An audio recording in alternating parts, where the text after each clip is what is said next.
Okay, so our next speaker is Donnie Martinez. I have to tell you a little story about how I met him. In our town on a Friday night, I found out that there is a 420 fire that meet at the coffee shop. They would meet on a Friday night and then on a Sunday. And I got to go to a potluck, and it was at his mother's house. And I just love his mother. She's an itty bitty little short lady. Her name is Rita. She's amazing. Well, then I got to meet her son. At the December conference, I had this couple show up, and it was Donnie and his wife. And at the end of the conference, I was like, there are two people here that I know need to get up and give their story. And Donnie was one of them. He also spoke at the other girls' conference that she had the end of April. So see what God does? He opens doors for you. So as a speaker, Donnie is a recoverer. He goes out and he leads young men, and he helps them, encourages them, and shows them how brave they can be as well. So would you please give a round of applause to Donnie Martinez. Go, Donnie.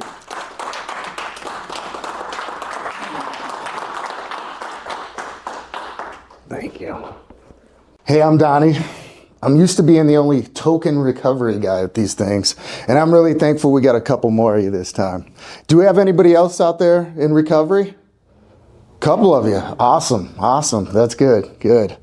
So I work with this group that's called Faith Over Fear. You'll see me sporting the gear all the time.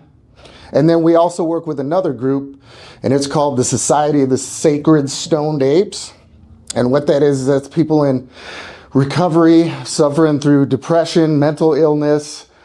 And one of the things, I struggle with public speaking. This is new to me. Never thought I'd be able to do it. God gave me a testimony, though, when he called me to do this. And my wife said, have you worked on your speech? What do you got going on? And I said, you know what? I usually get up there and God just gives me something. That's kind of the whole theme anyway. And I get here today, and you guys are talking about suicide. It's been mentioned multiple times, and it hit me. We don't really talk about that much. Even at healing conferences, it doesn't come up. It's a darker side. And I just lost a friend to suicide a week ago. Good friend. I lost a friend to suicide 6 months ago. And I lost my best friend to suicide 8 years ago. So I just wanted to let all of you know, it's a tough subject. People struggle with this in the dark. And it was mentioned earlier today, we care about how you do. The people in this room and the people around you care about how you do. The effects of suicide will be felt for years and years and years. There will be people you touched 30 years ago that you'll know come up in a suicide situation and say, oh man, I wish they wouldn't have done that. They made an impact on my life. So if anybody's struggling with that, please seek some resources. So I am a high-functioning alcoholic. That's what I was told. And really, all that means is I like drugs and alcohol enough that I always made it a point to go to work and do drugs and alcohol at work so I could keep affording drugs and alcohol. It's a mighty cycle. It's a cruel cycle. And some of these guys had already expressed what that'll do to you in the end. So with that, I was saved by the grace of God through the trenches. And he gave me 3 gifts that I want to share with you guys. I want to simple this down as much as I can. The gifts are humility, surrender, and gratitude. That was gifted to me through my testimony. And that's why I'm here. That's why I'm here today, is that to share with all of you the simplest way I could come to recovery. This is what I share with everybody else in recovery to try and get them to a new place, because I was in a bad place myself. So I'm a carpenter. I've got a 30-year experience as being a carpenter. With that, it should be an easy job for me.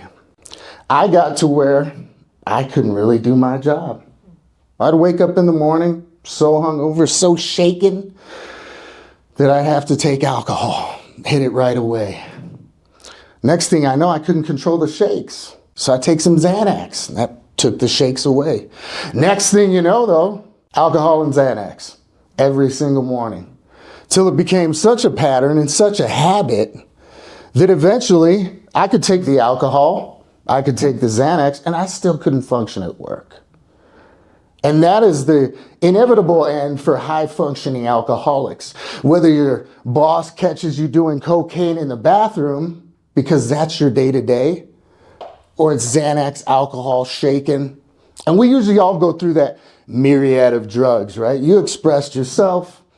There's a list of them. There's a list of them. We go through a list of them, all searching for something better, for something higher. And there is something higher. And that's what we eventually have to tap into. So I got to the point where I just couldn't function. I was actively walking away from God. And there's that poem, Footprints in the Sand. We know that? Everybody know that? And it goes something to the effect of, during your times of trial, when you look back and you see only one set of footprints, it was then that I carried you. But what I found was, when I look back, there was only one set of footprints because I had walked so far away from God that it was just me. I had created a situation where I thought it was just me. But that wasn't the case. That wasn't the case at all. I was on a bender, real bad bender. 6 months in or so, doing drugs, taking alcohol, just barely getting through. I was detached from my family at the time, which seems to be the pattern of all of us alcoholics and addicts eventually. We get that detachment. I couldn't legally see my wife or my 2 kids. Here I am, what I thought was a high-functioning alcoholic, because people will tell you that. All your buddies are there for the ride. I couldn't do my job, couldn't see my family. I was in the depths of it all. And God came for me. I went to bed one night, as I usually would, over time, just ripped, high on drugs, high on alcohol. Went to bed about 10:30, and I was woken up in the middle of the night, in the morning, about 2 o'clock in the morning. And I was swaddled by God himself. When I woke up, I was surrounded by God. And I think he knew, through the rest of the trials and me falling on my face, and me reaching that bottom over and over and walking away from him actively, he knew he had to show up for me. He is that great that through me walking away and trying to push away my faith, he went ahead and showed up for me anyway. And when he showed up, I start receiving this prophecy directly from God, message from God himself. He starts talking to me. And it wasn't this booming voice that I would have expected. It was a clear, quiet, perfect thought.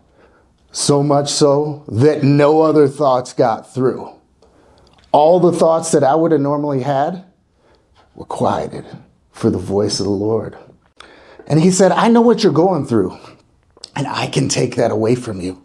I can be the one that takes it away from you if you'll just come to me, my child, and do as I tell you.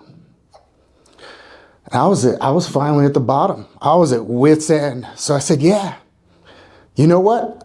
I'll make that deal. Plus, if you ever been in the presence of God, God bless you if you haven't. But it's kind of the point where, yeah, all right, I'll do what you say here. He was offering me the most beautiful thing I could imagine, a walk with God himself. So with that, I agreed, yeah, I'll do what you say. And he asked me to give my will up to him.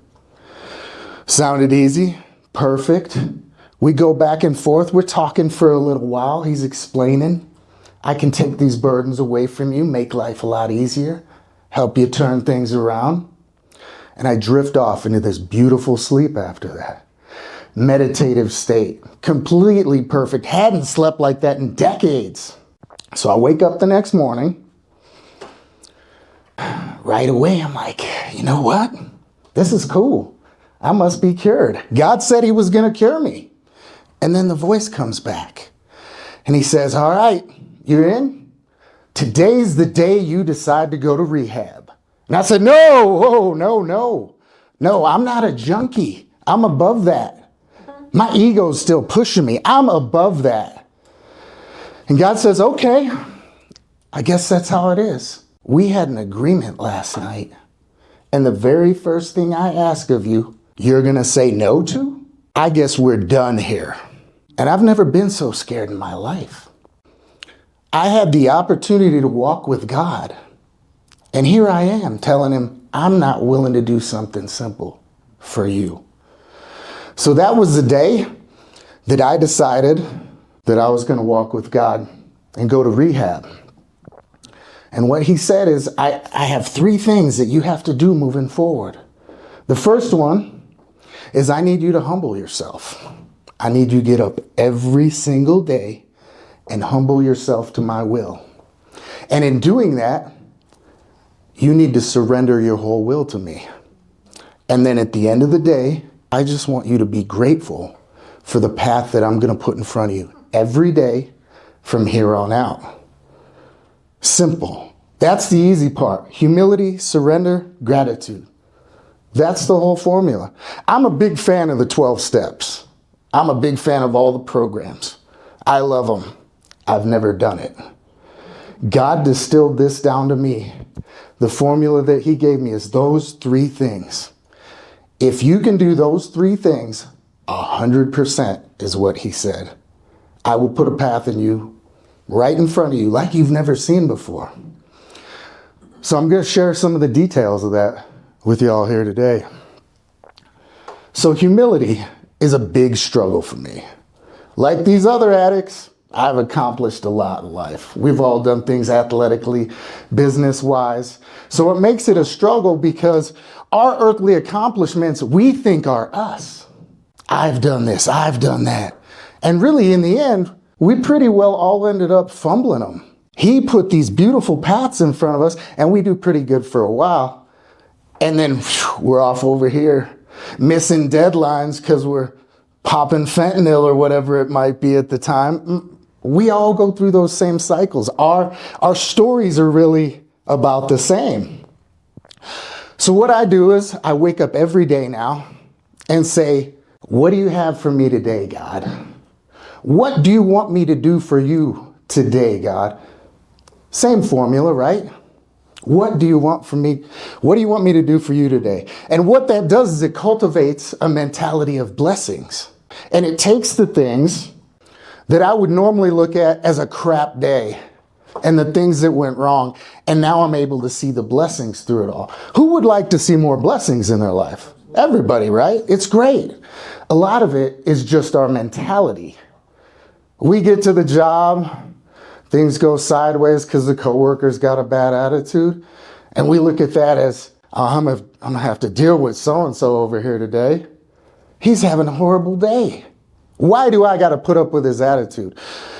The difference is when we look to God on that, we can now say, I have a coworker who's struggling. I've been through that struggle. I can share my experiences through those similar struggles to help another human being, another child of God that's loved, walk into a new place, walk into an easier place instead of them having to fall down and hit their head over and over like we did. Now, with the surrender piece, this is one of them where partial credit doesn't really count. God calls us to surrender, and he's not meaning 90%. I used to think I was a great Catholic. I was a good Christian, man. I sat in the second row. My mom would read at the lectern. I thought I had this thing. But he was asking for my heart, all of my heart. And the way I look at it is, I think about tithing, right? And God asks us to give 10%. 10% doesn't sound like much. I've got a buddy, though, going through the struggle right now, and he says, you know what? Sometimes it's easier to just write a check instead of go to church. And I thought, that's where his poor heart is at. This guy thinks it's about the money. He thinks 10%, that's good. The church goes on. But God's really asking for 100% of your heart. That's right. He wants you to surrender his will. He wants you to surrender to his will and take on what he has for you. The absolute surrender is 100%. And I think of Solomon. Somebody mentioned Solomon earlier. And Solomon writes in Proverbs, trust in the Lord with all your heart and do not lean on your own understanding, and in all ways acknowledge him, the Father, and he will make straight your paths. Right. James the Apostle writes, draw near to God and he will draw near to you. Cleanse your hands and purify your hearts, you double-minded. That's a reminder that we can't live in our earthly will and God's will at the same time. And then Jesus Christ says in Matthew, not everyone who says to me, Lord, Lord, will enter the kingdom of heaven, but the one who does the will of my Father in heaven. Gratitude. Gratitude's a big piece. Gratitude's a surefire way to double check the day. We get through the day. Sometimes the days beat us up. If nothing else, we can thank God for what he's done for us that day. In my walk with God, through addiction, I've had a handful of bad days, really bad days. And it's usually when I check back upon that day and I'm trying to figure out what I should be grateful for, that I think, whoa, I didn't bother to check in at the beginning of the day.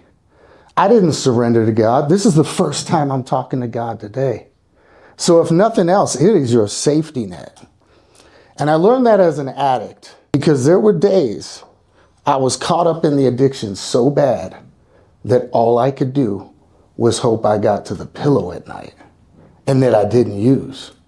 I would break my day into pieces if I can get to noon and somehow not use. If God can give me the strength to get to noon, then that's success. If I can get to 4 o'clock after work stops and not go the usual route to the wine store, get some shots, that's success.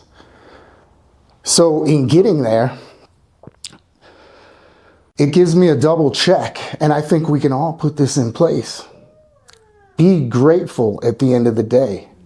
And again, it'll change your mentality. It'll take the things that you might have thought were hardship when you were going through them, and you'll start to see the gems in that. You'll start seeing the blessings throughout your days. So what I say to God is, thanks for letting me walk this path with you today. Right.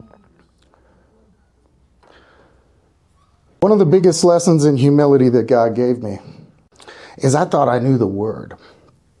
So God convicted me to restart the Bible. I arrogantly thought I knew his word, and I think most of us do. And he said, so you think you know the major stories of the Bible, right? Most of us do, right? There's the big ones, especially in Genesis and crucifixion and all those. And he said, I want you to start at the beginning of the Bible. And for once, don't read through the Bible. I want you to be in it. Be in my word and take it in your heart. And I found myself kind of skipping through as I did this. And then I got to the story of Noah's Ark. And I was reading. And we all know that story well, right? We colored the pictures when we were little kids even. There's books about this stuff. And we absorb it. We know that story. And I got through and I'm reading that. And I get to the part where he's talking about how many animals of each kind to put on the Bible. Sorry, how many animals of each to put on the ark? And I'm like, yeah, it's 2, right? It's 2. Everybody knows it's 2, right? It's an obvious answer. And as I'm reading the Bible, suddenly I figure out it's not really 2. And he says to me, all right, if you're wrong about that one, start over again. And then I get to the story of Adam and Eve. And I thought the details I knew were in there. And it's not what I thought it was. It wasn't the myth and lore that I thought it was. So he said, start over again. And I get to the first section of Genesis. And he says, well, where's the water? And I figure out where the water is. And I learned something, that I wasn't reading the Bible the right way my entire life. I wasn't humble enough to take in his word. Because I went, oh, yeah, I know where the water's at. Yeah, I know how many animals get on the ark. And I was wrong.